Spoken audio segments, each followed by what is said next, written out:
আজকের রেসিপি ডিমের কবিরাজি। বাড়িতে বানিয়ে দেখতে পারেন, বানানো একেবারেই সহজ আর খেতেও ভীষণ ভালো হয়। নমস্কার, আমি পদ্ম। আপনাদের সবাইকে আবারও একটা দারুণ স্বাদের রেসিপিতে স্বাগত। শেষ পর্যন্ত দেখার জন্য অনুরোধ রইল। ভালো লাগলে চ্যানেলটি সাবস্ক্রাইব করার অনুরোধ রইল। তো চলুন দারুণ স্বাদের ডিমের কবিরাজির রেসিপিটা বানানো শুরু করা যাক। প্রথমে দুটো সেদ্ধ ডিম নিয়েছি আর একটা গ্রেটার নিয়েছি। এবার ডিমগুলোকে গ্রেটারের সাহায্যে গ্রেট করে নিতে হবে। আর এখানে আমি সেদ্ধ ডিম দুটো নিয়েছি, আপনারা চাইলে আরও বেশি করেও নিতে পারেন। দুটো ডিমকে গ্রেটারের সাহায্যে গ্রেট করে নিয়েছিলাম। এদিকে একটা ফ্রাই প্যানকে গ্যাসের ওভেনের ওপরে বসিয়ে দিয়ে দিলাম। বড় চামচের 1 চামচ তেল দিয়েছি, তার মধ্যে দিয়ে দিলাম একটা কুচনো পেঁয়াজ। কুচনো পেঁয়াজটাকে হালকা করে নাড়াচাড়া করে নিতে হবে। তারপরে এর মধ্যে দিয়ে দিতে হবে 1 চামচ আদা রসুন বাটা। একসঙ্গে খুব ভালো করে মিশিয়ে মশলাটাকে একটু ভেজে নিতে হবে, যাতে কুচনো পেঁয়াজ আদা রসুনের কাঁচা গন্ধ চলে যায়। আর দিয়ে দিতে হবে হলুদের গুঁড়ো 1 চামচের 4 ভাগের 1 ভাগ। লঙ্কার গুঁড়ো দিয়ে দিলাম 1 চামচের 4 ভাগের 1 ভাগ। আর লবণ দিয়ে দিলাম 1 চামচের 3 ভাগের 1 ভাগ। সমস্ত কিছু খুব ভালো করে মিশিয়ে মশলাটাকে একটু ভেজে নিতে হবে। আর লবণ দেওয়ার কারণে পেঁয়াজগুলো অনেক তাড়াতাড়ি নরম হয়ে যাবে। এই সময় অল্প একটু গরম মশলার গুঁড়ো দিয়ে দিতে হবে। তারপরে খুব ভালো করে মিশিয়ে নিতে হবে। প্রায় 2 মিনিট মিডিয়াম ফ্লেমে নাড়াচাড়া করে নিয়েছিলাম। আপনারা দেখুন মশলাগুলো ভাজা ভাজা হয়ে এসেছে। এবার আমি এর মধ্যে দিয়ে দিচ্ছি গ্রেট করে নেওয়া সেদ্ধ ডিম দুটো দিয়ে দিতে হবে। আর দিয়ে দিতে হবে একটা সেদ্ধ করে রাখা আলু। আর আলুকে আগে থেকে সেদ্ধ করে ম্যাশ করে নিয়েছিলাম। সেই সেদ্ধ আলুটাকেও খুব ভালো করে একসঙ্গে মিশিয়ে নিতে হবে।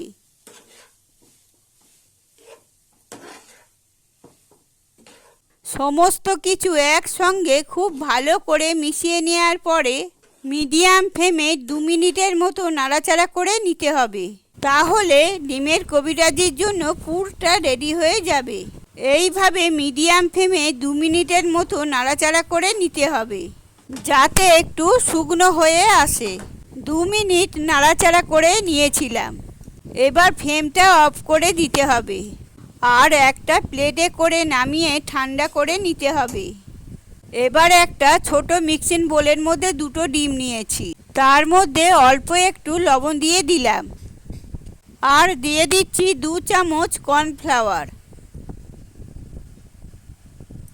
তারপর সমস্ত কিছু একসঙ্গে খুব ভালো করে মিশিয়ে নিতে হবে। আর খুব বেশি কর্নফ্লাওয়ার দেওয়া যাবে না।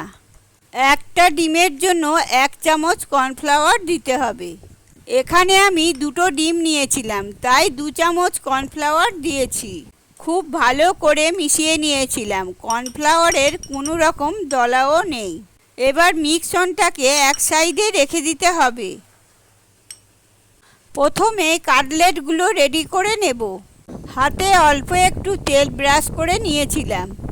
আর যে মিশ্রণটা ঠান্ডা করে নিয়েছিলাম, এইভাবে কিছুটা করে মিশ্রণ নিয়ে নিতে হবে।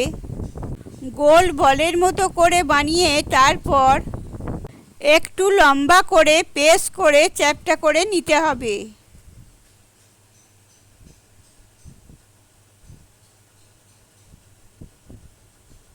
সমস্ত কাটলেটগুলোকে একইভাবে রেডি করে নিয়েছিলাম। এবার এই কাটলেটগুলোকে বিস্কুটের গুঁড়োর মধ্যে কোট করে নিচ্ছি। আপনারা চাইলে ডিমের মিশ্রণে ডুবিয়ে তারপরেও বিস্কুটের গুঁড়োয় কোট করে নিতে পারেন। তবে আমি এখানে শুধুমাত্র বিস্কুটের গুঁড়োর মধ্যে কোট করে নিলাম। সমস্ত কাটলেটগুলোকে একইভাবে রেডি করে নিতে হবে।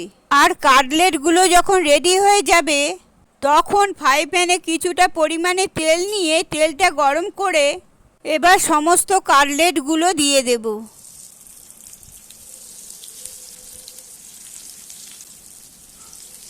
আর কাটলেটগুলোকে মিডিয়াম টু হাই ফ্লেমে উল্টে পাল্টে লাল লাল করে ভেজে নিতে হবে। খুব বেশি সময়ের প্রয়োজন পড়বে না, 3 থেকে 4 মিনিটের মতো সময়ের প্রয়োজন পড়েছিল। কাটলেটগুলোকে উল্টে পাল্টে লাল লাল করে ভেজে নিয়েছিলাম।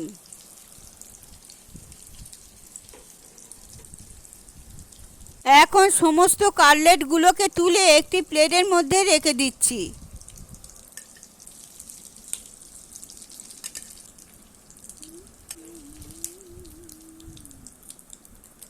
এবার ফ্লেমটাকে একেবারেই লোতে করে দিতে হবে।